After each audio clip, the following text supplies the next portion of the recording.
Last year, met a girl, fell in love, and got engaged. She had 2 little girls who I loved dearly. We all moved into a house together October last year. Nothing too out of the ordinary happened. One morning, she comes to me and tells me she's pregnant. She tells me with the girls she got postpartum very badly, and explained breastfeeding can make it worse. I said, we can do formula for the baby. The added bonus of this being, I can help with nighttime feedings, it wouldn't be all on her. Fast forward 10 months and the baby is here.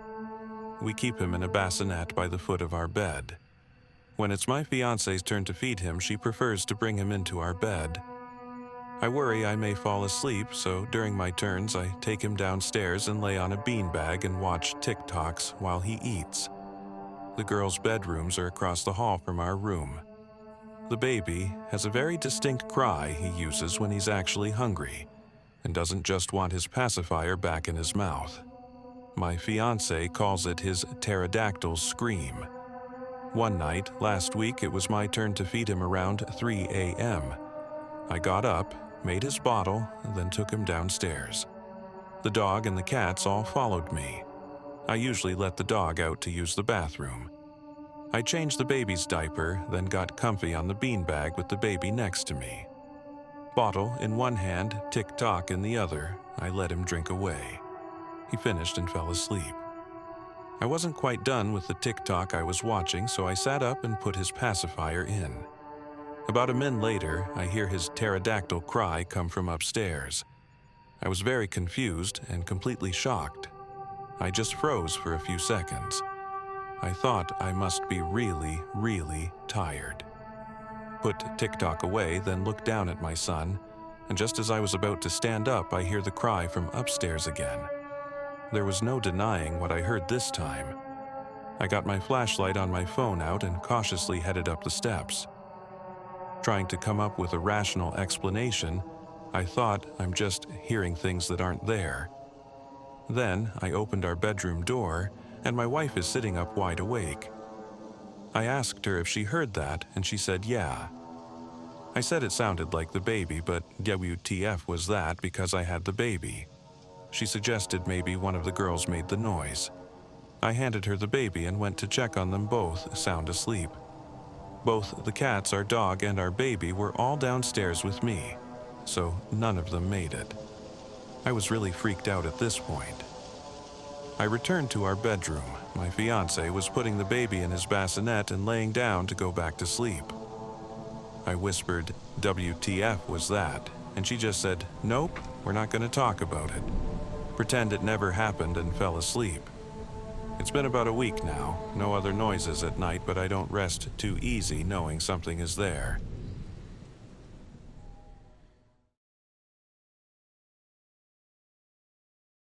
Several years ago, my family and I rented a plain, unremarkable beach house in Florida. There was nothing unusual about it, no history, no eerie vibe, just a typical vacation place. But after the first night, something felt off. The next morning, my 9-year-old daughter told me she didn't want to sleep in her room anymore. She couldn't really explain why, just that it made her feel scared.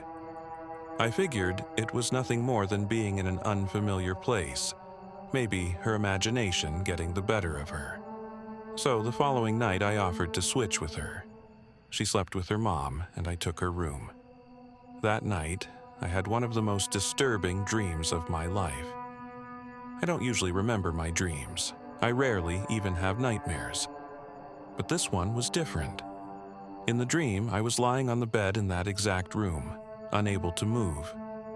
It felt like I was pinned down, restrained, completely helpless. And then I saw her. An old woman standing beside the bed. Not just old. Something about her was deeply wrong. Her face looked decayed, her skin sagging unnaturally, her eyes hollow and sunken. And yet, she was smiling, if you could even call it that. She leaned closer to me. Her voice was raspy, almost broken, but at the same time disturbingly gentle. "Don't worry," she whispered. "It won't hurt for long." My chest tightened. I couldn't breathe, couldn't scream. She came even closer, her face inches from mine, and said, "I'm going to take your eyes to add them to my collection." That's when I woke up, gasping, soaked in sweat, heart pounding like it was trying to break out of my chest. It took me a while to calm down, to remind myself it was just a dream. The next morning at breakfast, I tried to play it off casually. I asked my daughter, "What was it about the room that scared you?" She looked at me and said, without hesitation, "My dream." I felt a slight chill. "What did you dream about?" And she said, "I was tied to the bed, and there was an old woman. She told me she was going to take my eyes." I just froze. We hadn't watched any horror movies. She was too young for that kind of thing. And as for me, I've seen and read more horror than I can count, but never anything like that, and yet somehow, we both dreamed the same thing. Even now, I can't explain it. Because if it was just a nightmare, how did we both see her?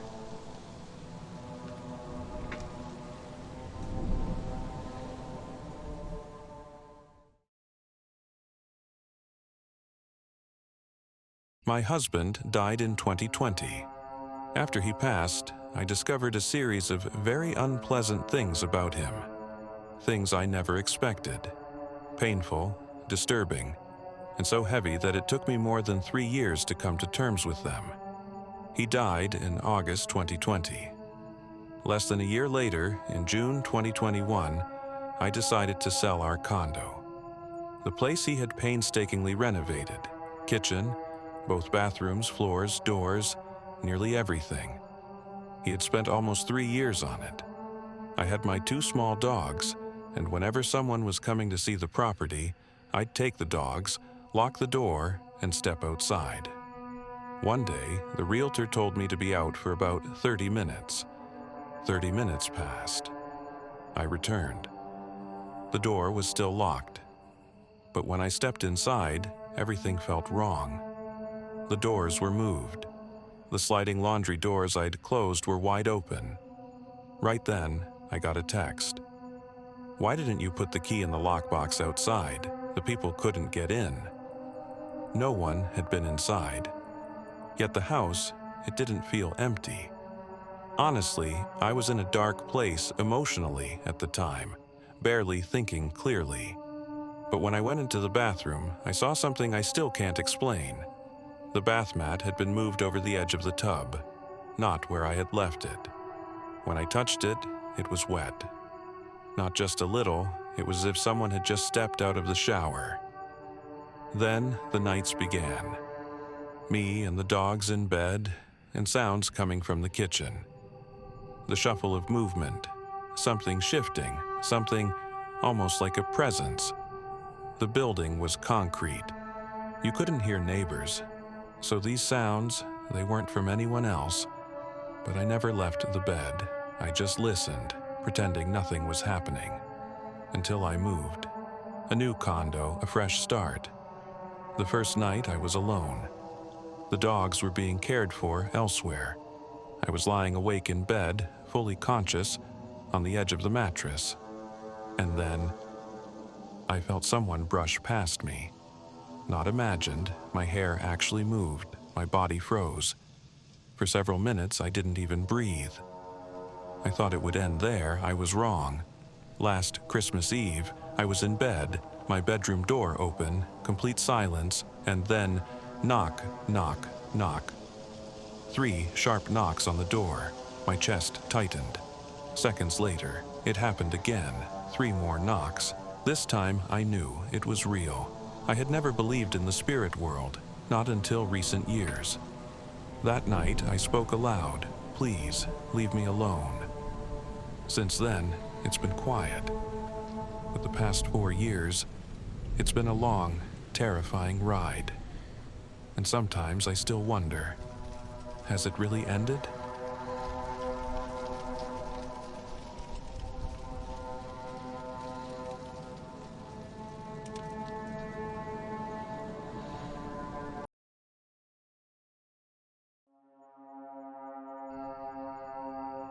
In 2013, my wife and I got divorced and moved into separate homes.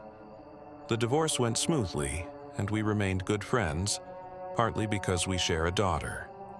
We agreed to split custody, and I rented an old house in a historic part of the city.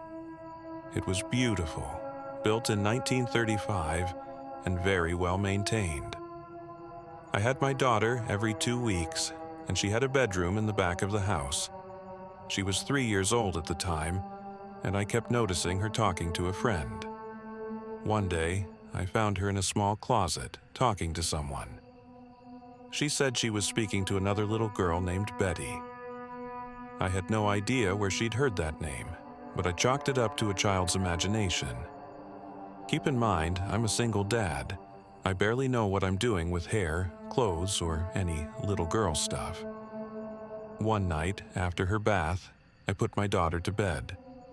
I remember brushing her hair that night, and that was it. The next morning, her mom came to pick her up. As my daughter was just waking up, her mom went to the bedroom and froze. My daughter's hair was done in 2 perfect French braids. Her mom was proud at first, thinking I had done them, but I told her I couldn't have. I can't even braid her hair properly, let alone make perfect French braids. We asked our daughter who did it. She didn't hesitate. Betty did it last night. The silence in the room was heavy. Her mom's smile faded. I just stared at my daughter, but what terrified me most was her tone. It was calm, normal, like she was talking about a real person. Before we could say anything, my daughter added, almost whispering, "Daddy, Betty said next time she's going to fix your hair too, when you're asleep." A cold chill ran down my spine. That night, I didn't sleep a wink.